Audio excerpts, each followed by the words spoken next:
ફોર્મની અંદર પણ સ્પષ્ટપણે જે ખાસ કરીને લખવામાં આવ્યું છે કે TRP game food and entertainment undertaken by Dhaval corporation TRP go karts and paintball સાથોસાથ આમાં લખવામાં આવ્યું છે કે રિલીઝ ઓફ લાયબિલિટી એટલે કે જવાબદારી બરોબર છે waiver of claims assumptions of risk and immunity agreement આ પ્રકારની બાબત છે તે લખવામાં આવી છે એટલે કે અંદર જો એના પોઈન્ટ્સની જો વાત કરીએ તો ગેમ ઝોનના જે માલિકો છે તે અગાઉથી જ ફોર્મ ભરાવી લેતા હતા કે જો ગેમ્સ રમતા સમયે કોઈ પણ વ્યક્તિને ઈજા પહોંચે કોઈ પણ વ્યક્તિને કોઈ પણ વ્યક્તિનું મૃત્યુ થાય તો તેના માટે આ ધવલ કોર્પોરેશન્સ છે ટીઆરપી તે જવાબદાર નથી આ પ્રકારનું એક ફોર્મ છે તે ભરાવવામાં આવતું હતું ફોર્મની અંદર પણ સ્પષ્ટપણે લખવામાં આવ્યું છે કે જો કોઈ પણ વ્યક્તિની ઈજા કે મોત થાય તો ગેમ્સ તેના માટે જવાબદાર રહેશે નહીં તમે કોઈ પણ ગેમ રમતા હશો કોઈ પણ ઘટના બને તો તેની તમામ જવાબદારી તમારી રહેશે આ પ્રકારનું એક પહેલેથી જ ફોર્મ છે તે ભરાવી લેવામાં આવતું હતું સાથોસાથ તેના સબ પોઈન્ટ્સની જો વાત કરવામાં આવે તો આમાં સ્પષ્ટપણે લખવામાં આવ્યું છે કે વ્યક્તિગત ઈજા મિલકતને નુકસાન અથવા તેની બેદરકારીના કારણે થયેલા મૃત્યુ માટે કોઈ પણ જે જવાબદારી છે તે બાબતે હું સમજુ છું સમગ્ર મામલે છે તે 18 વર્ષથી નીચેના બાળકો હોય તો તેમના માતા પિતાની સહી પણ લેવામાં આવતી હોવાની વાત છે તે સામે આવી છે ત્યારે સમગ્ર મામલે કર્ણાટકના પૂર્વ રાજ્યપાલ અને ભારતીય જનતા પાર્ટીના દિગ્ગજ નેતા વજુભાઈ વાળાએ પણ ન્યૂઝ 18 ગુજરાતી સાથે આ ફોર્મ મામલે વાતચીત કરી છે વજુભાઈ વાળાનું કહેવું છે કે આ પ્રકારના બાહેંધરી ફોર્મ ભરાવી લેવાથી જે તે ધવલ કોર્પોરેશન્સ છે તે પોતાની જવાબદારીમાંથી છટકી નથી શકતી તેમની જવાબદારી બને છે ભલે તેમણે આ પ્રકારના જે સહી સિક્કા હોય તે કરાવી લીધા હોય તેવો બાહેંધરી ફોર્મ ભરાવાથી પોતાની જવાબદારીમાંથી છટકી નથી શકતા બિલકુલ બિલકુલ હાર્દિક એટલે સવાલ એ થાય છે કે જો તમે આવી રીતે ફોર્મ ભરાવો છો અને અન્ય કંઈ થાય છે તો પછી તો આવા સંચાલકો જઈ શકે છે એટલે આવા અનેક સવાલો થઈ રહ્યા છે કાર્યવાહી થવી જોઈએ અને સંચાલકોને કડકમાં કડક સજા મળવી જોઈએ ચોક્કસ મિત્તલ ખાસ કરીને વાત કરવામાં આવે તો તમામ અત્યારે પ્રેસ મીડિયા અને લોકોની નજર છે તે હાલ અત્યારે પોલીસ અને સાથોસાથ જે કલેક્ટર છે તેની પ્રેસ કોન્ફરન્સ ઉપર છે કારણ કે જે ગત રાત્રે રાજકોટ શહેર પોલીસ કમિશનર રાજુ ભાર્ગવે મીડિયા સાથેની વાતચીતમાં મૃત્યુઆંક છે તે 20 બતાવ્યો હતો અને ત્યારબાદ મીડિયાને તેઓએ બ્રીફિંગ કર્યું એફઆઈઆર છે તે પણ સેન્સિટિવ ની અંદર નાખી દેવામાં આવી છે જેના કારણે મીડિયા મિત્રો છે તે આ એફઆઈઆર વાંચી ન શકે ડાઉનલોડ ન કરી શકે આ જે એફઆઈઆર છે વાંચવી હોય ડાઉનલોડ કરવી હોય તો માત્ર સક્ષમ જે અધિકારી છે તે જ આ એફઆઈઆરને ડાઉનલોડ કરી શકે તે પ્રકારની સેન્સિટિવ ની અંદર આને મૂકી દેવામાં આવી છે જ્યારે કે મોરબીનું જે પુલ દુર્ઘટના જે સર્જાઈ હતી કે જેમાં 137 થી વધુ વ્યક્તિઓના મૃત્યુ નિપજ્યા હતા તેની અંદર આને સેન્સિટિવ રાખવામાં નહોતી આવી પરંતુ અહીંયા ચોક્કસ સેન્સિટિવ રાખવામાં આવી છે એટલે સવાલો એ પણ ઉભા થઈ રહ્યા છે કે આખરે આ એફઆઈઆરને સેન્સિટિવ રાખવા પાછળનો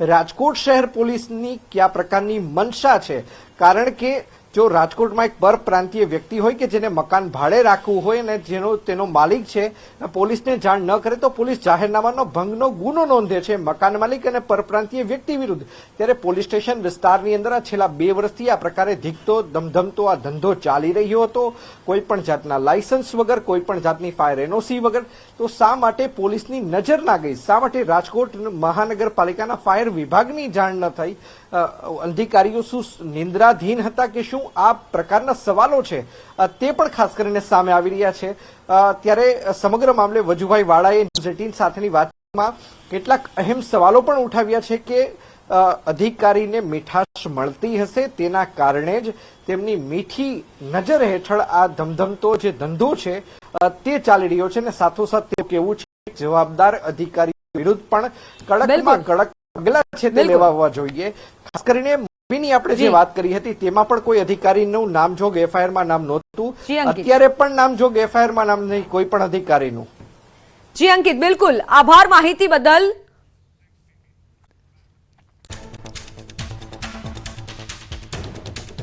તો રાજકોટના ટીઆરપી ગેમ ઝોનમાં લાગેલી ભીષણ આગમાં 32 લોકો હોમાયા ટીઆરપી ગેમ ઝોન સંપૂર્ણ બળીને ખાક થયો ફાયર બ્રિગેડની ટીમ ઘટનાસ્થળે પહોંચી આગ ઉપર કાબુ મેળવી જોતરાયું હતું રેસ્ક્યુ ઓપરેશનમાં રાજકોટ ટીઆરપી ગેમ ઝોન કાંડમાં 32ના મોત મૃતદેહોનું પોસ્ટમોર્ટમ થયું મૃતકોના ડીએનએ સેમ્પલ ગાંધીનગર મોકલાયા સેમ્પલ મેચ થયા બાદ મૃતદેહો સ્વજનોને સોંપાશે. આગના બનાવ સમયે 70 લોકોએ ગેમ ઝોનની લીધી હતી ટિકિટ. સ્ટાફ સહિત અંદાજે 100 લોકો ઝોનમાં હતા હાજર.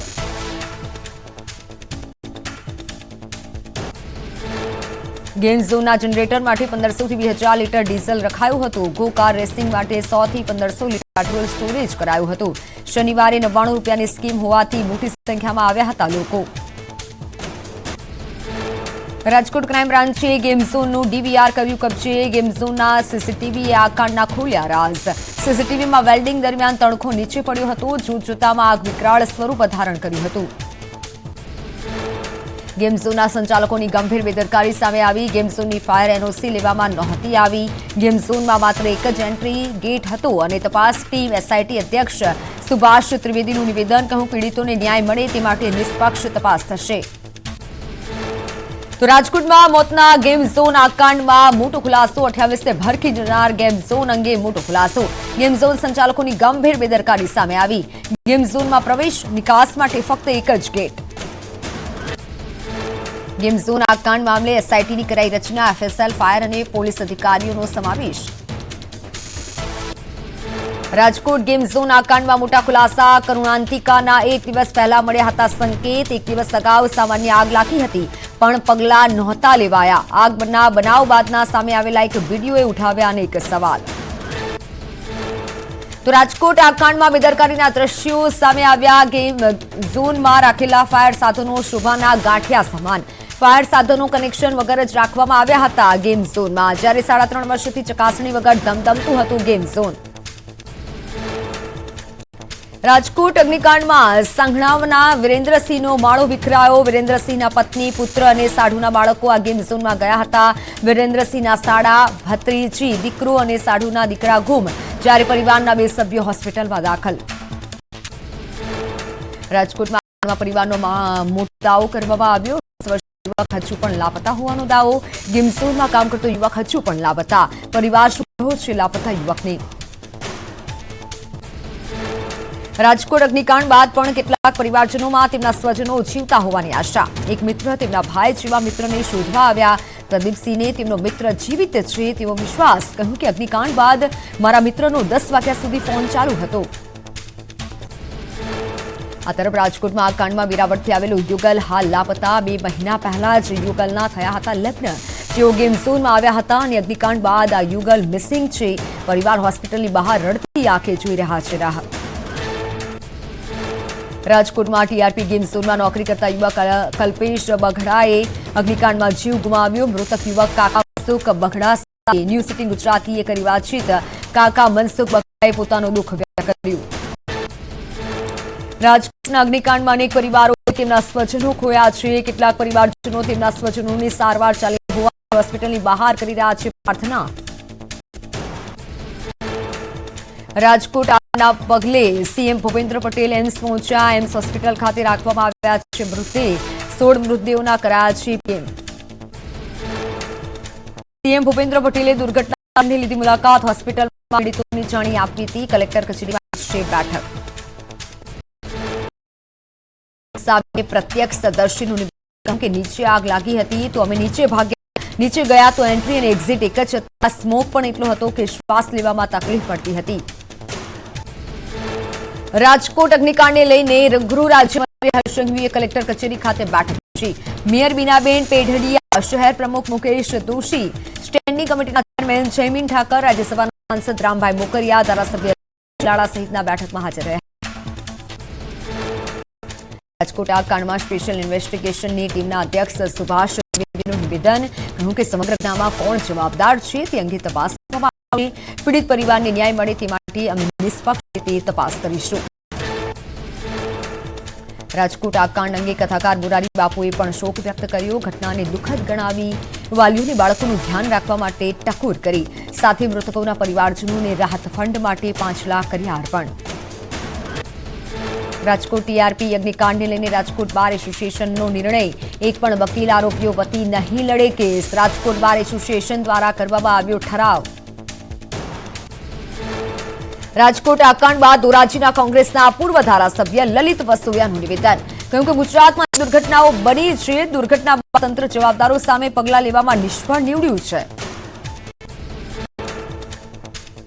રાજકોટમાં ટીઆરપી ગેમ ઝોનનો વાયરલ. આરોપીઓને લઈને જતા હોય એવો વિડીયો વાયરલ થયો. 2 વ્યક્તિની પોલીસે અટકાયત લઈ જઈ છે અને વાયરલ વિડીયોમાં પોલીસ સાથે આરોપીઓ કરી રહ્યા છે તકરાર. રાજકોટ અગ્નિકાંડનો મુદ્દો પહોંચ્યો હાઈકોર્ટે નોંધેલા માનવ સર્જિત દુર્ઘટના છે. અન્ય ગેમિંગ ઝોન પણ અવલોકન. કહ્યું કે ગેમિંગ ઝોન પબ્લિક સેફટી માટે ખતરનાક છે. નિર્દોષ બાળકોના જીવમાં આવ્યા લીધી નોંધ. અન્ય શહેરોની મનપા પાસે પણ માંગ્યો કોર્ટે ખુલાસો. ઝોન મંજૂરી અંગે મનપા પાસે ખુલાસો માંગ્યો. 1 દિવસમાં ખુલાસો કરવા માટે હાઈકોર્ટના નિર્દેશ. આવતીકાલે હાઈકોર્ટમાં થશે વધુ સુનાવણી. કોર્ટે આ મામલાનું સ્વયં સંજ્ઞાન લઈ સુમો મોટો પિટિશન દાખલ કરી. દિલ્હીમાં ભીષણ આગની ઘટના. દિલ્હીના એક બેબી કેર સેન્ટરમાં વિકરાળ આગ લાગી. બેબી કેર સેન્ટરમાં આગ લાગતા 7 બાળકોના મોત. 5 બાળકોને સુરક્ષિત અન્ય સ્થળે શોધાયા. સુરતમાં બારડોલી નગરના જેપી નગરના એક મકાનમાં આગ લાગતા અફરાતફરી મચી. શોર્ટ સર્કિટના કારણે આગ લાગી હોવાનું અનુમાન. બારડોલી ફાયર વિભાગે પાણીનો મારો ચલાવી આગ ઉપર કાબુ કર્યો. રાજકોટ અગ્નિકાંડ બાદ સુરત પાલિકા સંચાલિત સીસીસી સેન્ટર ખાતે તાકીદ બેઠકનું આયોજન કરાયું. આ બેઠકમાં શહેરના ચોપડે નોંધાયેલા 16 જેટલા ગેમ ઝોનની તપાસ કરાશે. હાલ શહેરના તમામ ગેમ ઝોન બંધ કરાયા. રાજકોટમાં અગ્નિકાંડ બાદ જામનગર મનપા એક્શનમાં આવ્યું. તાત્કાલિક રાજ્ય સરકારના આદેશના પગલે મનપા કમિશનરે તમામ ગેમ કર્મચારીઓએ ગેમ ઝોન તાત્કાલિક બંધ કરાયા. રાજકોટમાં ગેમ ઝોનમાં બનેલ ઘટનાને લઈને તંત્ર જાગ્યું. સુરતના બારડોલી અને માંડવીમાં યોજાયેલ આનંદ મેળા હાલ પૂરતો કરાવાયો બંધ. માંડવી ખાતે છેલ્લા 4 દિવસથી યોજાયો હતો મેળો. માંડવી પોલીસે સ્થળ પર પહોંચી મેળો હાલ પૂરતો બંધ કરાવ્યો.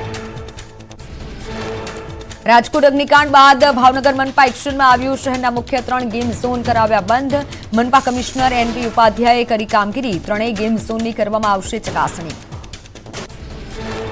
રાજકોટ બાદ આણંદમાં પણ ફાયર વિભાગની ટીમે ચેકિંગ હાથ ધર્યું. સોજિત્રા રોડ પર આવેલા મારુતિ સોલારિસિસમાં આવેલું ગેમ ઝોન સીલ કરાયું. આ ગેમ ઝોન મંજૂરી વગર ચાલતું હતું, જેથી તંત્રએ કરી કાર્યવાહી. વડોદરામાં પણ મનપા કમિશનર દિલીપ રાણાએ તમામ ગેમ ઝોન તાત્કાલિક રીતે બંધ કરવા આદેશ આપ્યા. કુલ 9 જેટલા ગેમ ઝોન બંધ કરાયા. ચીફ ફાયર ઓફિસર સહિતના સભ્યોની ટીમ બનાવી ઇન્સ્પેક્શન હાથ ધરાયું.